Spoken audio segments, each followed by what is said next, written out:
അസ്സലാമു അലൈക്കും വറഹ്മത്തുള്ളാ. ഇവിടെ നിന്നും ഒരു സഹോദരി ചോദിക്കാൻ ആവശ്യപ്പെട്ട ചോദ്യം ഞാൻ ചോദിക്കുകയാണ്. Yes tell me Asmi. സംശയം എന്നും നല്ലതാണ്. ദാസപ്പോ എന്നെ ശരിക്കൊന്ന് ശ്രദ്ധിച്ചേ.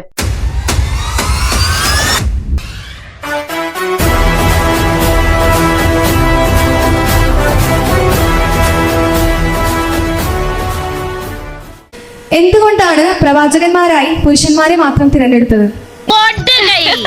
പെണ്ണുങ്ങളായ ഇങ്ങനെ തന്നെ വേണം. അത് ഉത്തരം പറ. അത് ആ ചോദ്യത്തിന് മതപരമായ ഒരു സൂക്ഷ്മതക്കുറവുണ്ട്. എനിക്കും തോന്നിയത്. നീ ഇപ്പൊ ചോദിച്ചതേ ഒരു ആദ്യം ഊള ആൻസറാ. നമ്മൾ അറിയാൻ വേണ്ടി ചോദിച്ചാൽ അത്തരത്തിലുള്ള ചോദ്യങ്ങൾ നമ്മുടെ ഭാഗത്ത് വരാതിരിക്കാൻ ശ്രദ്ധിക്കണം. ഞാനത് ചോദിക്കരുതായിരുന്നു. ആ ചോദ്യം എന്നോടല്ല, ആ ചോദ്യം നിങ്ങൾ അള്ളാഹിനോടാണ് ചോദിക്കുന്നത്. അർത്ഥത്തിൽ കുഴപ്പമായി തോന്നുന്നത്. അപ്പൊ ആ ചോദ്യം ഒരു വിശ്വാസിയുടെ ഭാഗത്തുനിന്ന് വരാൻ പാടില്ല. ഈമാൻ കുറയുന്നതിന്റെ ലക്ഷണമാണ് ഈ സംശയം. അള്ളാഹു തെരഞ്ഞെടുത്ത സംവിധാനമാണ്. അതിന്റെ പിന്നിലെ യുക്തി ലക്ഷ്യം നമുക്ക് അറിയില്ല. ചോദ്യം ചോദിച്ച ഒറ്റ തൊഴിൽ വെച്ച് തരും. സ്ലാങ്ക് പറയും, അപ്പ കേട്ടാ മതി. സ്ലാങ്ക് കാണിക്കും, അപ്പ കണ്ടാ മതി. എങ്ങനെയാണ് ഇസ്ലാം സ്ത്രീയെ ആദരിച്ചത്?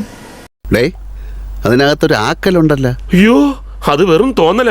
സ്ത്രീകളെ സംബന്ധിച്ചിടത്തോളം സ്ത്രീകളുടെ പദവികളെ കുറിച്ച് വിശുദ്ധ ഖുർആൻ ലോകത്ത് ഇസ്ലാം പറഞ്ഞതുപോലെയുള്ള ഒരു കാര്യം ഒരു ദർശനങ്ങൾ ലോകത്ത് അവതരിപ്പിച്ചിട്ടില്ല. നീ സ്വാതന്ത്ര്യം കൊടുത്തിട്ട് വേണോ അവർക്ക് കിട്ടാൻ? നിങ്ങൾ ആലോചിച്ച് നോക്കൂ. ഫാത്തിഹ, ബഖറ, ആലിംറാൻ, പിന്നെ തുടങ്ങുന്ന സൂറത്തു നിസാ.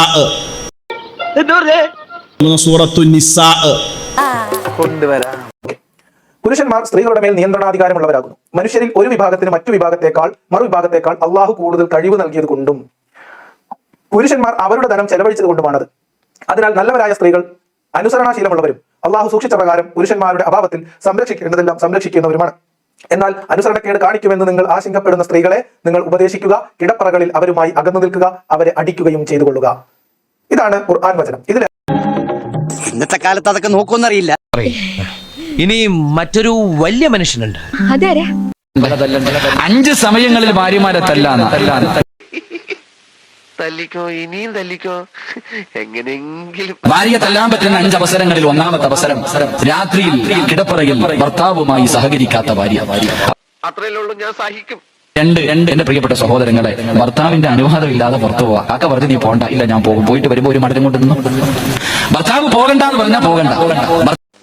ഗംഗ ഇപ്പൊ പോകണ്ട. അപ്പൊ നീ എന്നെ എങ്കിലും പോകപ്പെട മാട്ടേ. നിന്റെ അടുത്ത് ഞാൻ എന്തോ ഉണ്ടാക്കാൻ വന്ന് തൊലിങ്ങി ഒരു മോന്തം വെച്ചോണ്ട് നിന്റെ മോത്ത് ആര് നോക്കൂടാ? ടെമ്പിളാരെങ്ങനെ നോക്കൂ? എന്റെ പ്രിയമുള്ള സഹോദരങ്ങളെ, 3 അവിടെ നിന്ന് പറയുന്ന തറക്കുസല വാങ്ക് വിളിച്ച് പടച്ചോനെ സുബൈക്ക് നീ പള്ളി വരും പെണ്ണുമ്പിളെ വിളിച്ചിട്ട് തിരിച്ചു പോകുമ്പോൾ അവിടെ തന്നെ കിടക്കുന്നുണ്ട്. ഒരു കരുണയും വേണ്ട. കൊടുത്തു ഇനിയൊന്നും നോക്കാനില്ല, അകത്ത് കയറ്റരുത്, അടിച്ച് പണി കഴിച്ചോളാം. അവളെ നിനക്ക് അടിക്കാമെന്ന 4 എന്റെ പ്രിയപ്പെട്ട സഹോദരങ്ങളെ, 4ാമത്തെ കാര്യം അപ്പൊ 2 തല്ലി ഇനിയും പെൻഡി. ശരി, നിങ്ങൾ വിട്ടോ, ബാക്കി ഞാൻ നോക്കിക്കോളാം. അപ്പൊ കുളിക്കാതെ അശുദ്ധിയാണ്. കുളിക്കേണ്ട സമയം കഴിഞ്ഞു, എന്നിട്ട് കുളിക്കണില്ല, നിസ്കാരമൊക്കെ ഉപയോഗിച്ച് ഇങ്ങനെ നടക്കാം. അങ്ങനെയുള്ളവർക്ക് കൊടുക്കാം. അല്ലാഹു ഈമാൻ തരുമാറാകട്ടെ. മര്യാദയ്ക്ക് പെരുമാറിയില്ലെങ്കിൽ ഇനിയും അടിക്കും. 5 എന്റെ പ്രിയപ്പെട്ട സഹോദരങ്ങളെ, 5ാമത്തെ കാര്യം എന്റെ പ്രിയപ്പെട്ടവരെ, മണിയറയിൽ നിന്റെ മുന്നിൽ വരുമ്പോ ഒരുങ്ങി വരാത്ത ഭാര്യ.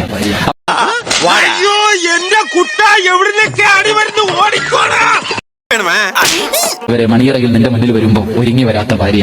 ഇതല്ലോ റീസണാ സാർ. എന്താ ഇവിടെ?